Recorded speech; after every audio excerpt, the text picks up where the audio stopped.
Decent matchup, of course. Bruises against Assassins has always worked out in the past. We'll see who's going to be heading over there. Faker at the moment hovering over the Crocodile, but all the chances that we could have a lot. Faker's going to slice, dice, get himself out. And Afreeca, no way that they keep the map predictable. So far, the game state suits that. Yeah, well, we're looking for a gank. Effort is here, though. Headbutt Polv onto the Renekton, but Kulvermeek with full rage is going to get him back up to pretty high health. There's the Impale, though. Dread has been spotted out immediately. Goes into the stasis, and there's the ult from the Kiana. The supremacy we've been waiting for the first blood, as Senon's getting it turned on, but has the ultimate available. And Afreeca queue a lot. As Shelly's been started, everyone has converged. Aiming, taking a little longer to get here, but they have slowed damage on this Rift Herald. Headbutt Polv, but only onto one. Cannon Barrage flies forward, and immediately Effort is destroyed. But Hemo Plague into the backline can't. Sanguine Pool is there. The barrel doesn't do anything, as Chains of Corruption may turn this one. A double stun, but Vision Control is there, and Faker is going to be able to grab a kill over the side of SKT. Flash Impale comes forward. Clid hasn't found the kills yet, though, as Yukal dives on forward. He thinks that this is his time, and Senon gets into the backline. He'll be able to take down the cow, as Afreeca may have found the chaos that they've been looking for. It is going to be an even trade in the end. Already laid. This is definitely the scene of a crime if SKT walk up. So smartly, they say, well, we don't want to give up a Mountain Drake, but we don't have the positioning to play bot side. And because of that, GP goes bot lane with Spectre's Cowl against an AD opponent with TP. In all of the hype, the rotation happens. And speaking of rotations, looking for Keen. Yep, he's going to get stunned up there. Eats the oranges a little bit too late as the barrel comes down. Is going to be able to pop it, wanting to turn this, but doesn't have Cannon Barrage, unfortunately. So that's going to mean that's a very dead pirate on the bottom side down this turret. But speaking of taking turrets down, Shelly is going to join the jungle top duo of SKT. That should allow the tempo to be matched and possibly beaten as they take down a turret also. It is. That being said, they don't spot him at the moment as he moves out and now has been spotted. The rest of SKT converging. A teleport is going to come forward as Khan makes his way towards the top side, finds a 4-man Emo Plague. Gigantic damage, but there's the supreme display of talent, not actually getting the value that it wants as the Cannon Barrage is very late. Yukal survives for a while, but eventually will go down, and Aiming just can't find the skill shots. Flashed on and obliterated by Faker as Keen is running for the hills. He's seen these abyssal voyages, not quite able to get the damage. Yes! The passive enough in the end, but it's only a very small cherry on top of an SKT cake. It's an SKT pie, 5 for 2 against Afreeca Freaks. We talked about how difficult it would be for an assassin to as well, so a lot of incremental defensive itemization. All right, Dread just going to get pounced on there by Faker as Baron gets very angry. Oh, the last auto, he is dead! Oh my looking God. Like they will be trying to fight. Dread is going to be up 8 seconds. He's never making it to this fight. As Chains of Corruption comes down, Yukal diving into the backline, gets himself the supreme display of talent, but the explosion not quite big enough. Faker is going to go down, though, is now Aiming, getting turned on. The Hemo Plague's huge. The last Tides of Blood going to be enough. Double kill coming in for Khan. He threaded those abilities just fine. And SKT will take the Baron and a huge advantage in game number 1.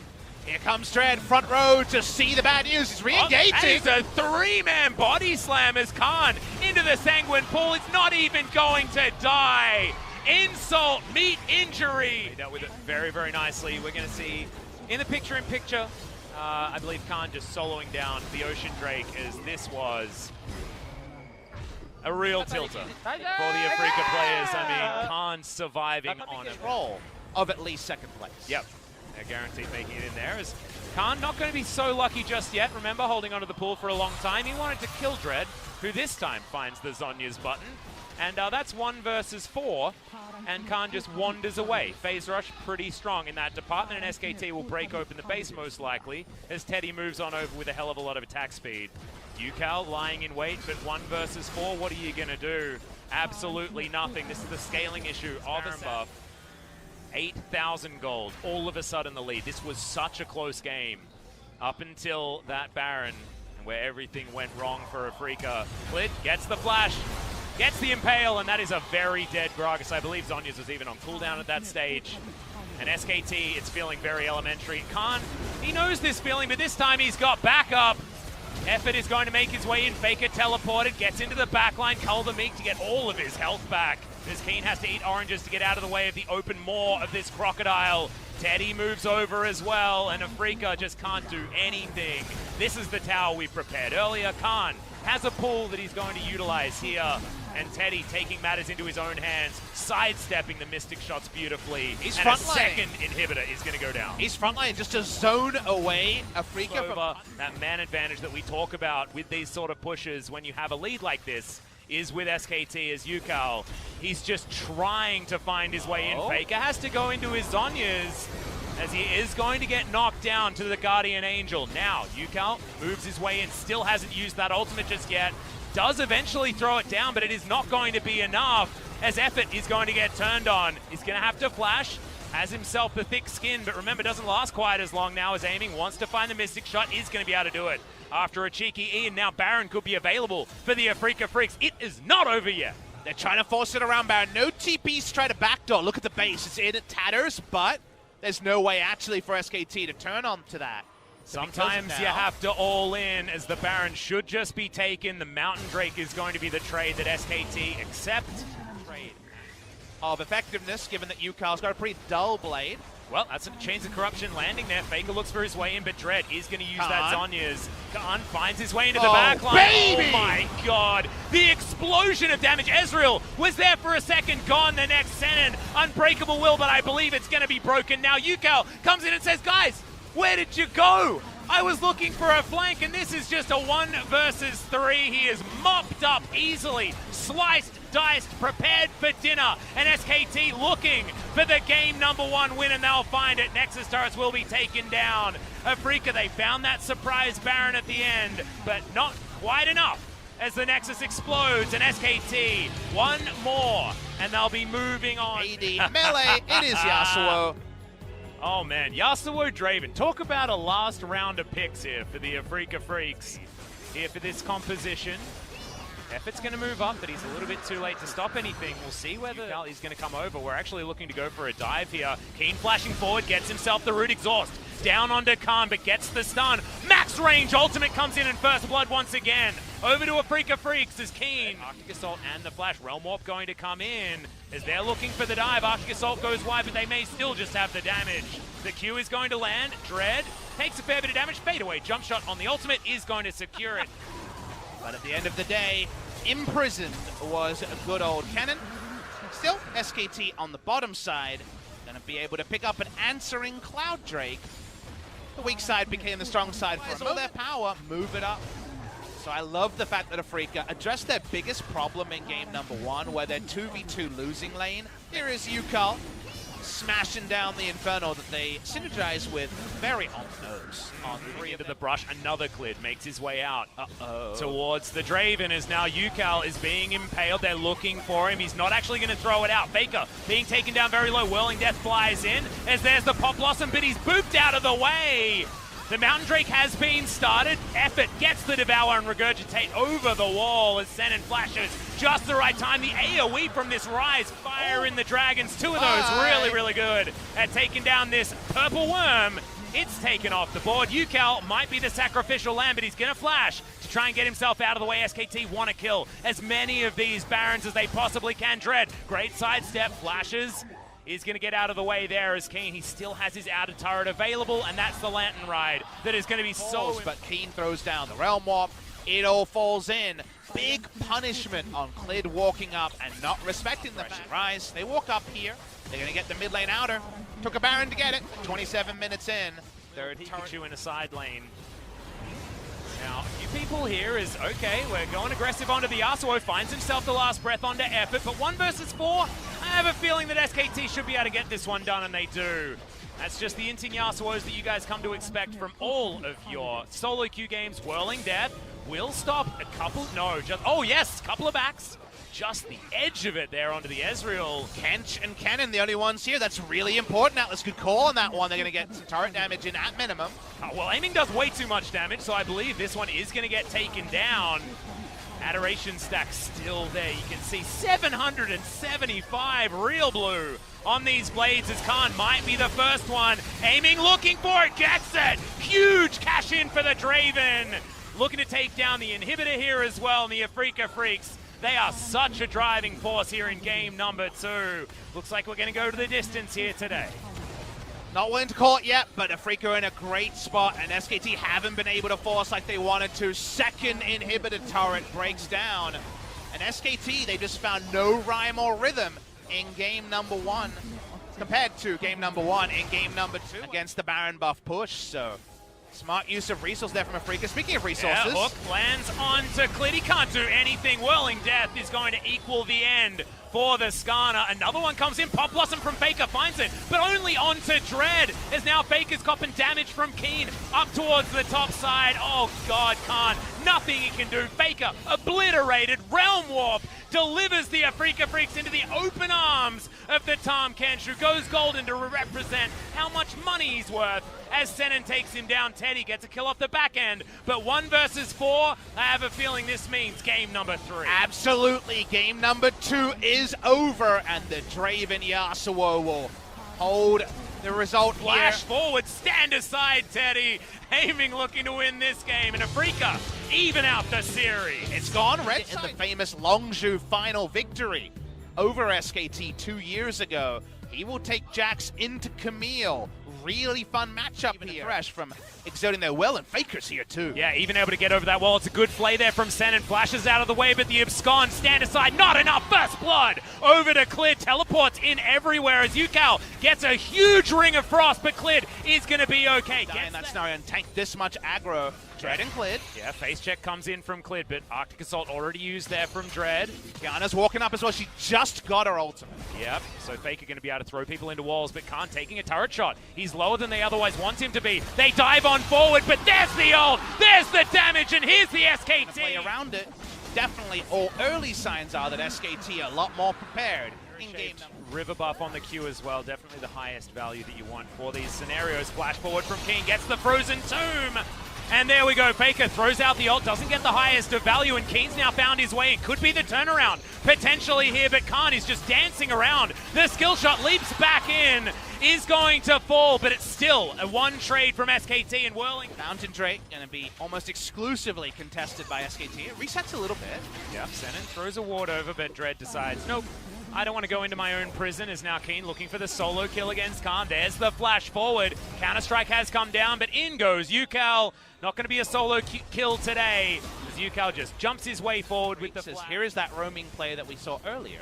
Yep, Whirling Death is going to come in and at least deal with this minion wave as Keen spots Khan, but he does get rid of the turret aggro. A fantastic ultimate, but not enough from Keen there at all, as Clid's going to lock down yet another kill. 3-0-3 on the Silas. He's the hero for SKT in Game 3. Couldn't have played it any better, and yet enough redundancy with that turret dive to have enough damage to take down. Chase after the Draven, and SKT are going to trade back way better. 2 turrets on the top side here, and they were able to catch this Ocean Drake without any contest, as we're a minute away from that Baron being on the map. And SKT wanting to play around it. As far as 1-3-1, utilizing able to wield that for any sort of dominance in the laning phase. As you can see, money's actually very even between the AD carries. As, yeah, he has to pop the Unbreakable Will, and the Chain Lash just going to be stepped aside from, and that is a even more 2018 effort where he was caught out warding quite a lot as a rookie player. That's a pretty big mistake.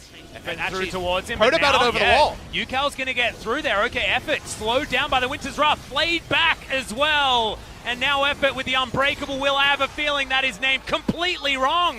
The will seems to be broken for the SKT support. Yeah, said Protobelt, but of course meant a Hex Flash over the wall. The only way you were going to get over there. Now there's more, though. Yeah, looking for the fight back as Dread is going to immediately explode. The huge fanfare with the ultimate from Faker, and Yukal stares down the members of SKT as he goes golden, but is still able to get out of there. Clid is going to get hooked up, but is able to take down the kill onto Keen. Goes golden there as well. Now Teddy looking for the cleanup. Yukal aiming to get back, but Faker says, I don't care, mate. Come at me. We're going to take a Baron. And SKT mop up the mess of their support and get so many kills in an area Afreeca had no business over forcing in. The cooldowns run down. They turn onto Baron, like you mentioned, Atlas. This is Kai'Sa, one of the highest Baron damage dealers of all. This time is going to be fine. And how about a Baron? Cleanup is what guarantees them Baron and another lead change. Yep, and now Clid might be in trouble. Faker finds his way towards the bottom side though, and boom goes the dynamite. See you later, Keen. Now Clid could be in trouble. And in all of the action, the CS leads, apart from bot lane, have flattened a bit. The objectives, especially when it comes to mountains being stacked. Win streak, as we'll hold the point for a second. Tactical sweep gonna come through here as Clid picks up a prison. Dread unperturbed, still looking for Khan. Khan going to avoid a lot of the CC though, and there's Clid's prison. Way more damage onto Keen. Mitigates a bit of it, but Faker just picks up another one. The assassination of the SKT mid laner is gigantic, and Dread goes golden for a second, but it's still the same fate. Ucal, he's going to have a repeat. It is going to be the double kill for Faker. Will he be able to tidy up the next one? Sorry, double kill coming in for Clid now, as it was 1 for 1 each side, and SKT, they'll barrel down. They're looking for the base of the Afreeca Freaks, and it feels like they have broken them. With Baron and double Mountain Drake, they're definitely at minimum going to get the inhibitor. One by one they fall, 100% kill participation coming through for both their jungler and their mid laner. That's how they got back into the season, reintegrating Clid and reconfiguring a jungle mid lane. For anyone to take Teddy down, the items on this SKT squad are just huge, and Khan looking for the flank. Teddy actually starting this one up. Supercharges in the back line. Immediately Senin is dealt with. Whirling Death is not that this time, as another Hex Flash from Effort is going to do some zoning. Unbreakable Will is there this time, and Clid throws out the prison once again. They're diving straight into the back line. Who cares about turrets as Clid has the Zonyas? We're not going to find the Void Seekers. Teddy's still chasing after the Afreeca Freaks, and this is the SKT dominance that we've wanted to see this series. They might be trying to close the game here. 2 members down, only 3 left, only Wave Clear's Draven. Definitely have higher health bars though, as Aiming just looking to try and keep himself safe in the backline. The dive of this SKT squad is really huge, but if Aiming can get that first kill, if they can get the snowball rolling, they might be able to do some work. But Keen, you can't be moving that far forward. He's now got a stopwatch, so he's able to get himself into untargetability, but now can't re-engage. Good hook lands, and Effort is once again going to go down. He did fly forward. He's tagged up Aiming with that one. Khan teleports in. Okay, Senin looks for it. They're going to take down Clid. That's a huge one. Another cash-in comes in. 5 members of Afreeca will be around this Baron. Now SKT trying to get in there. Remember, Faker's ultimate so useful. Instantly clashes the prison. Tries to dodge the hook, but he can't. It's another kill coming in for the Draven. The Baron is super low, but now Afreeca are focusing. SKT members, Khan trying to get the work done, but he's unable to do so. It's the Baron falling in Afreeca. More of them in SKT's court, but not all of them. Yep. Now Draven going to be just standing here as this turret falls down. We know Faker's in that brush. That's important. Yep. He's now able to Terra shape himself. Some new elements, though, as the reset availability is going to be there. It looks like Afreeca do not even want to contest this, but it's so dangerous. The reset comes in as Keen's finally made his way forward. SKT, they've got a teleport coming from Khan, but it's right into the middle of Afreeca, and the hook timing was off. That's what nerves can do. As now Afreeca, there's a big angry dragon between them and SKT. As Keen, he's found Faker, but in goes Teddy. The explosion, the damage. Clid has stolen away the Elder Drake, and now SKT a huge edge in the team fight. Ucal now down so low. Teddy dives forward. That's veteran C for you. Double kill for the Kaiser. 1 for the Jax. And a very dead Draven. SKT have done it, and they will now be facing Sandbox in round 1 of the playoffs. Absolutely, Atlas. Good call there. The control around objectives into the decisive shot call to all end on to Keen is what separates these two teams. SK Telecom T1 will move forward to the best of 5 stage. It was a much closer series on the day than we could have predicted, but you can tell that the SKT faithful are amped to see that the run